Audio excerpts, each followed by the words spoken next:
Taste the Daily. Tamil Nadu, Puducherry மற்றும் கேரள மாநில 2026 சட்டமன்ற பொது தேர்தலையொட்டி அதிமுக சார்பில் 4வது நாளாக விருப்ப மனு விநியோகம் செய்யப்பட்டு வருகிறது. அதிமுக தலைமை அலுவலகமான புரட்சித் தலைவர் எம்ஜிஆர் மாளிகையில் கழக நிர்வாகிகள் ஏராளமானோர் பூர்த்தி செய்த விருப்ப மனுவை வழங்கி வருகின்றனர்.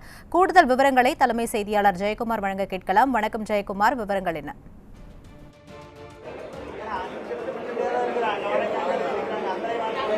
வணக்கம் மஞ்சுளா.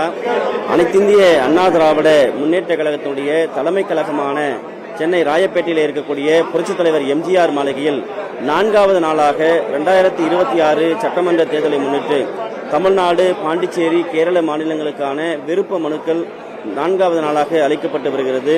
ஏராளமான அனைத்திந்திய அண்ணா திராவிட முன்னேற்ற கழகத்துடைய நிர்வாகிகள் தொடர்ச்சியாக இந்த மனுக்களை பெற்று வருகிறார்கள். ஆர்வத்தோடு குவிந்து அமைக்கப்பட்டிருக்கக்கூடிய கவுண்டர்களில் அதற்கான டிடி கொடுத்துவிட்டு 15,000 டிடி பணம் தர வேண்டும் என்று ஏற்கனவே அறிவுறுத்தப்பட்டிருக்கிறது. விருப்ப மனு பெறுவர்கள், குறிப்பாக விருப்ப மனு பெறுவர்கள் அதற்கான அந்த வரைவோலையை கொடுத்துவிட்டு அந்த மனுக்களை பெற்று பூர்த்தி செய்து இங்கே இருக்கக்கூடிய அனைத்திந்திய அண்ணா திராவிட முன்னேற்ற கழகத்தின் சார்பிலே ஒவ்வொரு காலகட்டத்திற்கும் முன்னாள் அமைச்சர்கள், அதே போன்று கழகத்துடைய நிர்வாகிகள் மனுக்களை பெறுவதற்காக சுழற்சி முறையில் அமர்த்தப்பட்டிருக்கிறார்கள். அவர்களிடம் அந்த மனுக்கள் வழங்கப்பட்டு வருகிறது.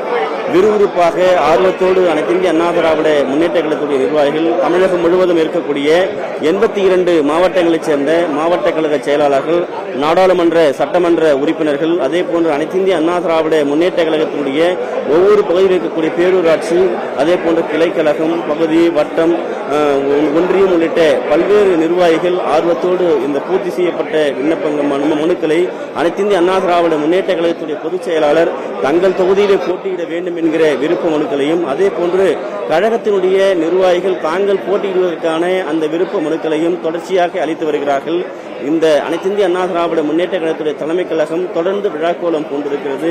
ஏராளமான நிர்வாகிகள் இங்கே டிடிக்களோடு வந்து அந்த விருப்ப மனுக்களை பெற்று பூர்த்தி செய்து ஆர்வத்தோடு அளித்து வருகிறார்கள்.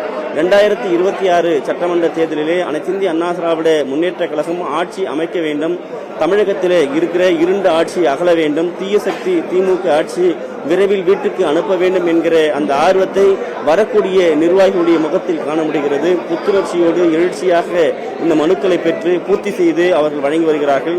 முதல் மனுவாக இன்று காலை அனைத்திந்திய அண்ணா திராவிட முன்னேற்ற கழகத்துடைய தலைமை கழக மேலாளர் மகாலிங்கம் அவர்களிடம் தருமபுரி மாவட்டம் பாப்பிரெட்டிப்பட்டி சட்டமன்ற உறுப்பினராக இருக்கக்கூடிய கோவிந்தசாமி தனது மனுவை, அந்த பூர்த்தி செய்யப்பட்ட மனுவை அதிமுகவுடைய மேலாளரிடம் வழங்கியிருக்கிறார். அப்போது அனைத்திந்திய அண்ணா திராவிட முன்னேற்ற கழகத்துடைய நிர்வாகிகள் ஏராளமானோர் உடனிருந்திருக்கிறார்கள். தொடர்ந்து இன்றைக்கு இங்கே வரக்கூடியவர்களுக்கு மனுக்களை பெறுவதற்காக, அதாவது வரிசையில் நின்று பெறுவதற்காக இங்கே ஏறக்குறைய ஒரு 20க்கும் மேற்பட்ட கவுண்டர்கள் அமைக்கப்பட்டிருக்கிறது. விருப்ப மனு பெறுபவர்கள் இங்கே வரவும் என்கிற அந்த அறிவிப்பு பதாதைகள் வைக்கப்பட்டிருக்கிறது. பூர்த்தி செய்யப்படக்கூடிய அந்த மனுக்கள், குறிப்பாக தமிழகம் முழுவதும் இருக்கக்கூடிய 234 சட்டமன்ற தொகுதியுடைய விவரங்கள், அதே போன்று அந்த தொகுதி தனி தொகுதியா பொது தொகுதியா என்கிற விவரம், அதே போன்று தொகுதிக்கான குறியீட்டு எண், இவைகள் எல்லாம் அதில் இருக்கிறது. அந்த டிடி வரைவலையோடு வரக்கூடியவர்களுக்கு ஒரு விண்ணப்பம் கொடுக்கப்பட்டிருக்கிறது. எந்த தொகுதியில் இருந்து வருகிறார், எந்த தொகுதியில் அவர் போட்டியிட விரும்புகிறார், அந்த தொகுதியினுடைய குறியீட்டு எண் என்ன என்கிற அந்த விவரங்கள் எல்லாம் பூர்த்தி செய்து கொடுக்கப்பட்ட பின் அவர், அதாவது கழகத்திற்கு நிர்வாகிக்காக இருந்தால் அவருக்கான தனி விண்ணப்பமும், அதே போன்று பொதுச் செயலாளருக்காக அவர் பூர்த்தி செய்தால் அதற்கான ஒரு சீல், பொதுச் செயலாளருக்காக இந்த விண்ணப்பம் அவர் பெறுகிறார் என்கிற ஒரு சீலை எடுத்து கொடுக்கப்படும். அதன் பிறகு அவர்கள் பூர்த்தி செய்து அதில் கேட்கப்பட்டிருக்கக்கூடிய அவருடைய ஊர், எந்த பகுதியில் வசிக்கிறார், அவருடைய முகவரி, கைபேசி எண், மின்னஞ்சல், அதே போன்று ஏற்கனவே அவர் இதுபோன்று பணம் கட்டியிருக்கிறாரா, எத்தனை முறை அவர் கழகத்திற்காக பணியாற்றியிருக்கிறார், கழகத்திற்காக என்னென்ன பணிகளை அவர் சேவையாக செய்திருக்கிறார் போன்ற பல்வேறு கேள்விகள் அந்த மனுவிலே கேட்கப்பட்டிருக்கும். அவற்றையெல்லாம் பூர்த்தி செய்து அவர் கையொப்பமிட்டு எந்தக்கு வழங்குகிறார் என்கிற அந்த நாளை குறிப்பிட்டு அந்த படிவத்திலே கழகத்துடைய நிர்வாகிகளிடம் வழங்க வேண்டும். அதை முறையாக பெற்றுக் கொள்கிறார்கள்.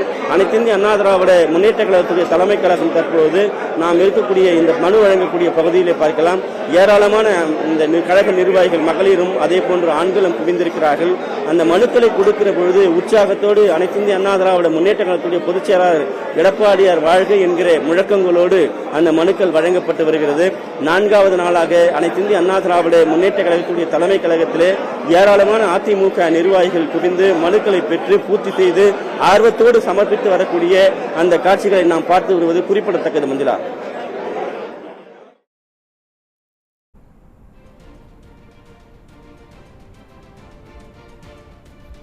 விவரங்களை வழங்கியமைக்கு நன்றி ஜெயக்குமார்.